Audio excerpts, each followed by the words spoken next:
pengumuman Honda CR-V. Langsung Honda CR-V. Assalamualaikum warahmatullahi wabarakatuh. Assalamualaikum warahmatullahi wabarakatuh. Apa kabar Bapak Ibu? Apa kabar? PTBS? PTBS? Plus yang untuk Bapak Ibu semuanya. Baik semuanya, kami ucapkan selamat datang di kantor pusat PT Badan Ekonomi Teknologi yang berlokasi di Jalan PH Mustafa nomor 39 di Kota Bandung ya. Baik bagi Bapak Ibu yang dari luar kota, kami ucapkan selamat datang. Ini adalah kantor pusat kita semua. Ini adalah kantor pusat PT BES yang tidak kontrak, tidak sewa, alias milik pribadi. Plus yang ada untuk PT BES. Ya, baik semuanya. Ada beberapa hal yang perlu diperhatikan karena di situasi pandemi ini atau PPKM level berapa nih semuanya? Level pedas, oh bukan ya?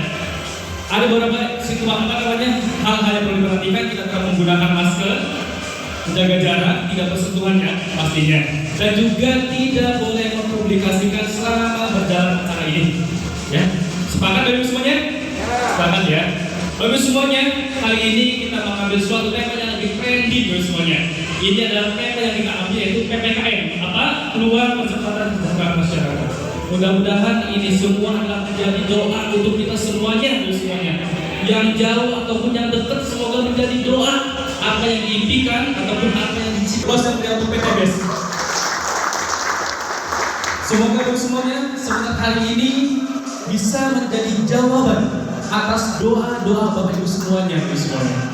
Untuk itu mohon juga disimak sama berjalan acara malam hari ya, acara hari ini ya. Tidak menggunakan HP semuanya, kita fokus sama-sama belajar karena kita waktunya sangat cepat, singkat dan padat semuanya. Kalau kita tidak fokus maka nanti ketinggalan info pentingnya. Nah, apalagi pembicara kita hari ini adalah orang yang sangat luar biasa semuanya. Beliau adalah manajer support system, telah meraih bersihnya beberapa unit mobil cash dan juga Pajero cash 500 juta, dan beliau telah membantu ribuan mitra mendapatkan umroh, mobil dan rumah. Mari kita bagi berdiri semuanya, kita panggil pembicara kita hari ini kepada Bapak Nur Holis. Kami persilakan.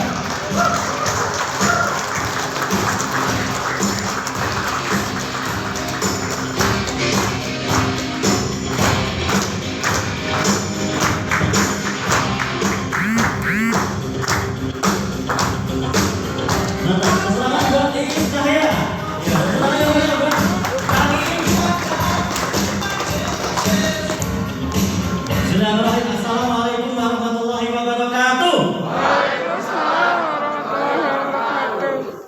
Semangat pagi? Semangatnya tetap pagi, siap? Ya. Semangat pagi? Apa kabar? Merdeka. Aplaus sudah ada semuanya.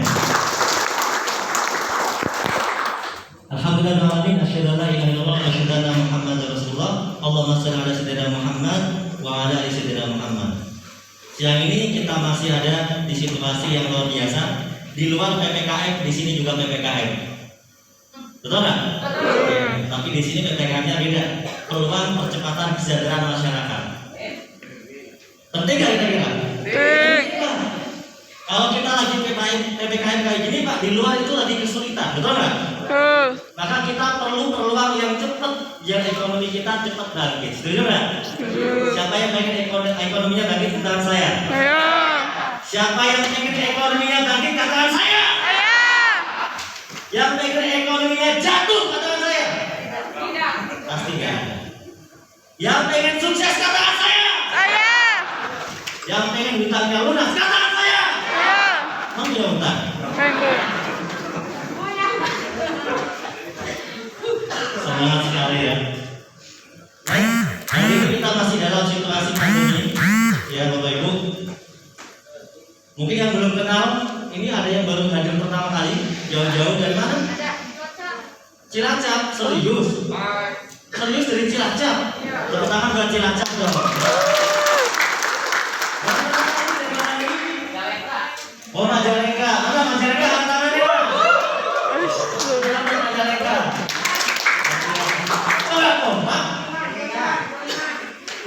Kuningan? Terlambat Kuningan. Cahem. Cahem. Bandung mana Bandung?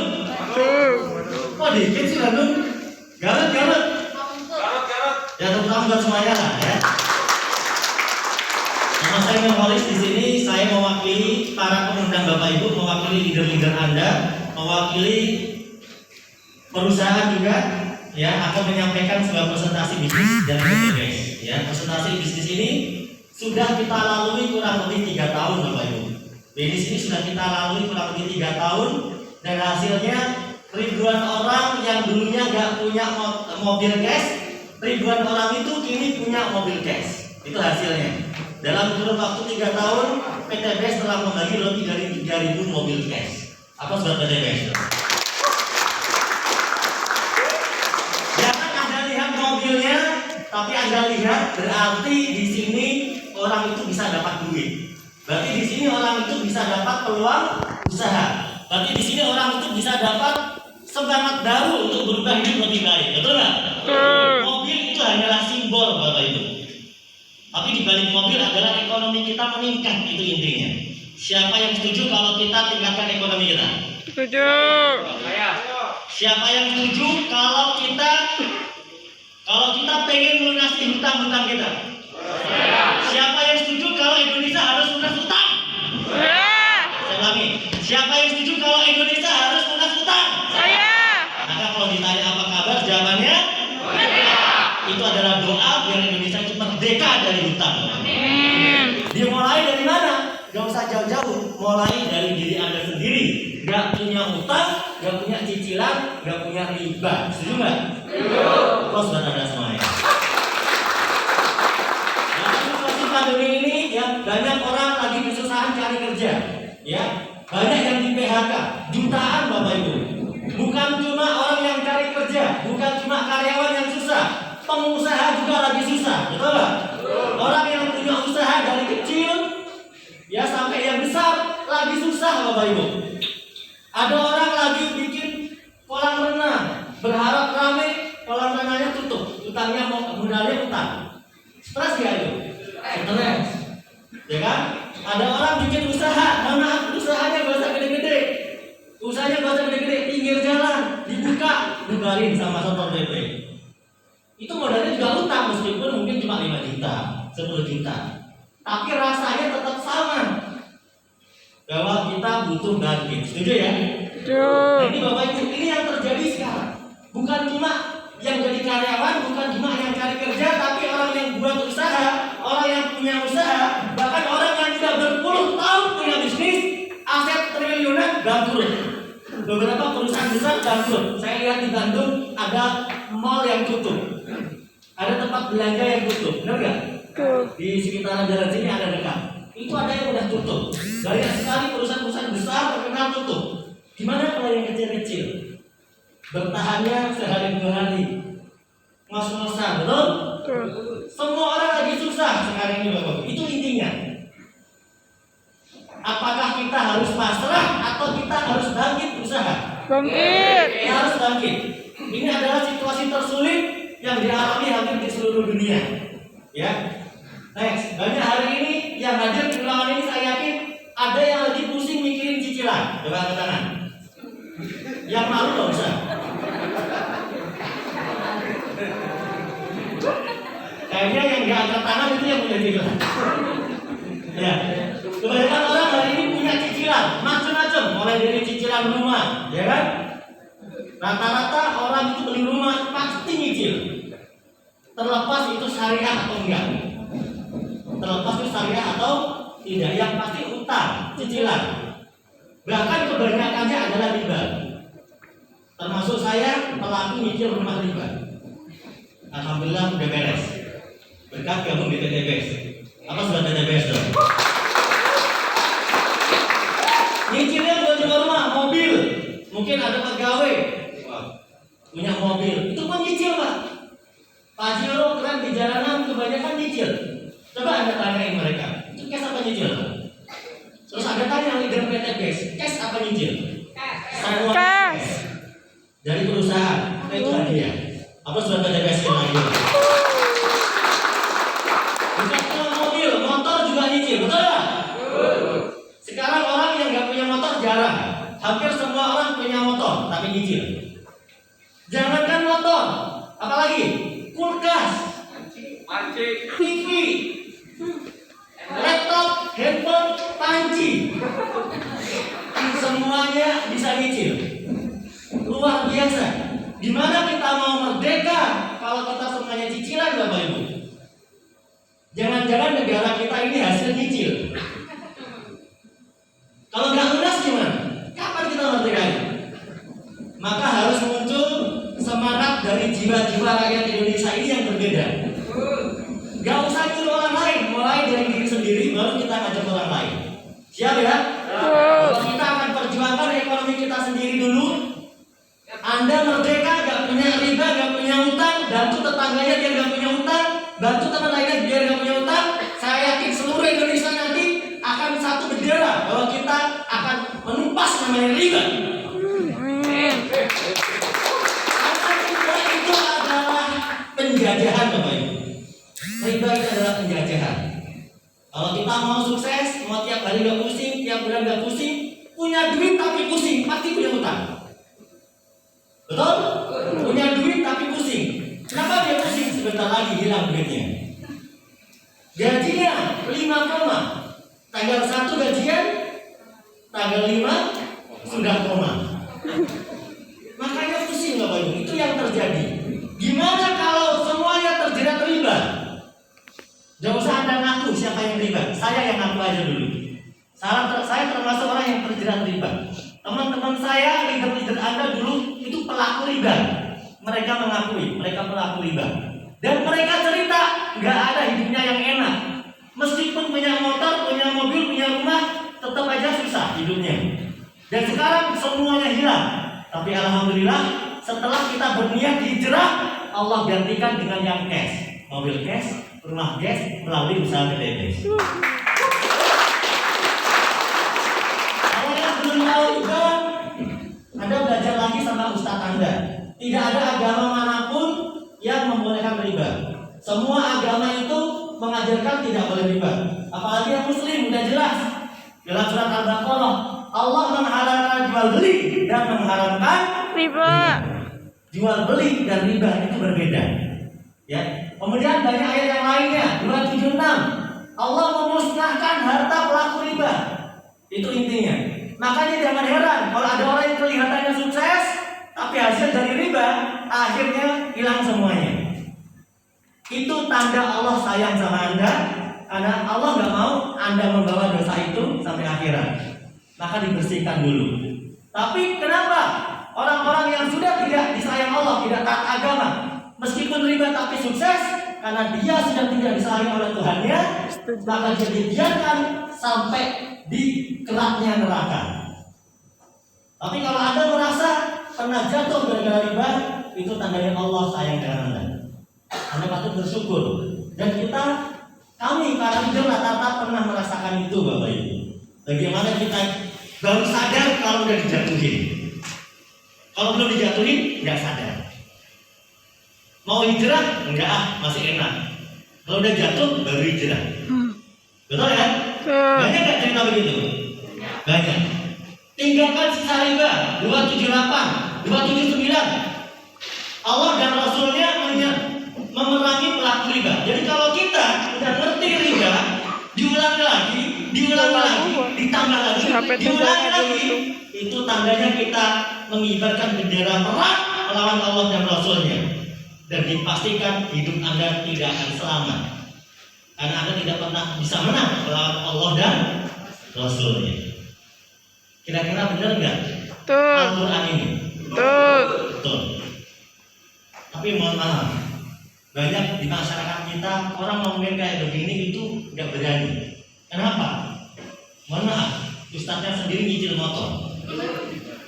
Jadi mau ngomong juga enak juga. Betul? Tapi kalau di sini kenapa bisa berani teriak? Karena ternyata terbukti punya rumah 1 miliar, 2 miliar, 3 miliar itu 3 tahun tanpa cicil itu bisa. Leader PTBS rumahnya 5 miliar, 1 miliar, 5 miliar. Leader PTBS. Mobilnya Pajero 500 jutaan. Semuanya cash. Berapa lama? 1 sampai 3 tahun, Pak. Dan itu nggak pakai nyicil. Kalau terbukti sudah ada cara tanpa cicilan itu bisa, apakah ini dikatakan terpaksa, Pak? Gitu. Apakah masih bisa ada alasan riba terpaksa? Nggak bisa, ada caranya kok. Dan dibuktikan bukan oleh 1 orang, tapi oleh ribuan orang. Bukan oleh 1 orang. Betul? Pertanyaan saya, mau nggak Anda terlibat dari hutang riba? Yang mau katakan saya. Aplaus buat Anda semuanya. Tadi kita bahas tentang cicilan, kita bahas tentang riba. Sekarang kita bahas tentang impian. Pak, selain cicilan, selain riba, itu masalah rata-rata di masalah orang tua. Kalau anak-anak muda biasanya nggak punya cicilan yang berat, mentok-mentok pas kerja awal, betul? Kalau belum kerja, apalagi masih sekolah SD, SMP, SMA pasti belum punya cicilan, betul? Tapi mereka punya impian bahwa dia pengen jadi orang yang sukses. Begitupun dengan orang tua yang ada di sini. Orang tua yang ada di sini dulu punya impian, hingga akhirnya impian itu musnah. Gara-gara isinya utang, digantikan dengan utang, gak jadi impiannya. Banyak anak-anak muda di sini yang hadir, mereka punya impian, pengen pendidikan yang tinggi, pengen biaya pernikahannya sendiri, mandiri, tidak merepotkan orang tua misalnya. Kemudian membantu orang lain, membantu orang tua, membahagiakan orang tua, pengen punya motor cash, mobil cash, rumah cash, umrah, haji cash, wisata ke luar negeri. Ada nggak yang pengen? Yang pengen siapa coba? Coba yang pengen, kita lihat dulu mukanya. Nah, berarti masih manusia. Kalau udah nggak pengen, itu yang saya khawatir. Kan boleh Pak nggak pengen, emang boleh. Itu berarti Anda itu egois. Allah nggak suka loh orang yang egois. Karena kalau Anda nggak pengen, di sini ini bukan masalah privasi, tapi ini kita bicara tentang kepentingan keluarga, betul nggak? Mak kalau punya Pajero itu masalah senang Pajero? Enggak. Kadang-kadang kenapa pengen punya Pajero? Karena pengen bahagiain keluarganya, pengen ngangkut orang tuanya, nganterin orang tuanya, istrinya, anaknya. Boleh nggak? Boleh. Karena udah dari kecil itu mereka kehujanan terus, kasihan. Kan itu impian yang bagus. Mungkin Anda nggak pengen, tapi anak Anda pengen. Mungkin Anda nggak mau, tapi orang tua Anda mau. Betul? Jadi ini bukan masalah pribadi Bapak Ibu. Impian ini adalah bagaimana kita ya bisa membahagiakan keluarga kita. Siapa yang ingin membahagiakan keluarganya?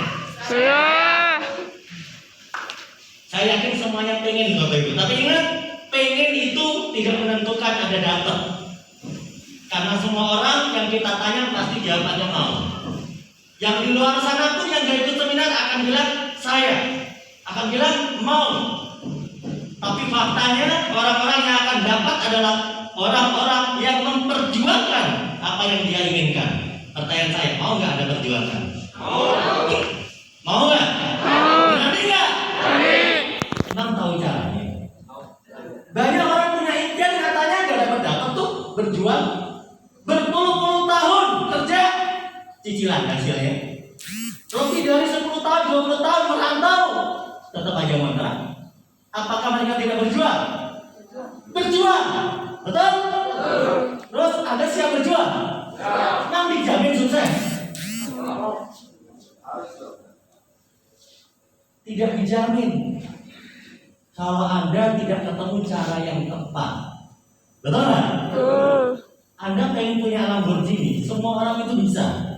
Tapi kalau Anda mau pengen punya Lamborghini, mohon maaf, jualan gorengan dengan modal 100.000, setiap hari Anda jualan selalu habis. Pertanyaan saya,